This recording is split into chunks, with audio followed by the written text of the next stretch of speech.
Brought to you by TechnoSpark 20 series smartphones.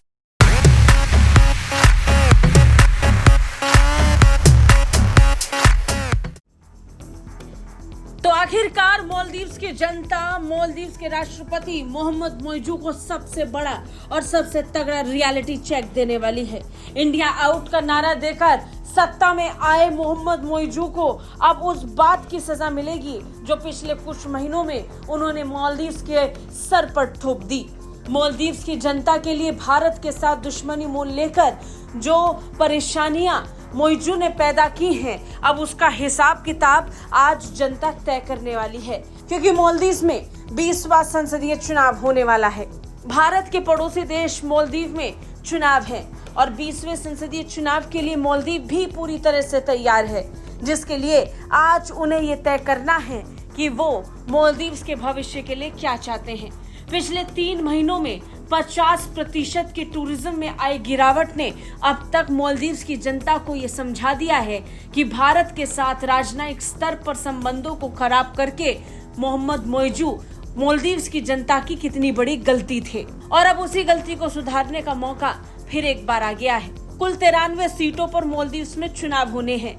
सूत्रों की माने तो प्रारंभिक नतीजे आज आधी रात तक घोषित कर दिए जाएंगे और अंतिम नतीजे कल सुबह तक। कुल 93 सीटों पर चुनाव होना है और ऐसे में कंपटीशन पॉलिटिकल पार्टियों के बीच जबरदस्त टाइट है। संसद में बहुमत न होने से मोइजू के लिए किसी भी कानून को बनाना मुश्किल हो रहा है। मालदीव में 2,84,663 पंजीकृत वोटर हैं, जो अपने नेता को चुनने के लिए 6 से 2 मतदान स्टेशन पर वोट डालने वाले हैं। मोहम्मद मोइजू ने इब्राहिम सोले को हराकर सितंबर 2023 में राष्ट्रपति पद तो हासिल कर लिया था, लेकिन भारत विरोधी मोइजू के लिए आगे का चुनाव आसान नहीं होगा। राष्ट्रपति चुनाव के दौरान उन्होंने अपना पूरा प्रचार इंडिया आउट के नाम पर चलाया।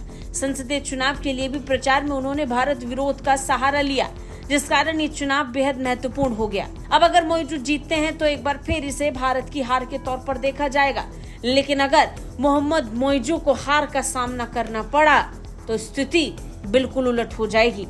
राष्ट्रपति चुनाव के बाद से मालदीव की राजनीति में काफी उतार चढ़ाव देखा गया है।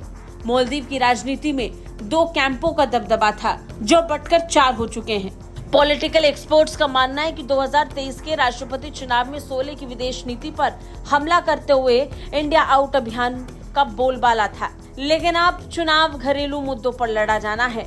आर्थिक तनाव, रोजगार, महत्वपूर्ण बुनियादी ढांचे का विकास का मुद्दा सबसे महत्वपूर्ण होगा।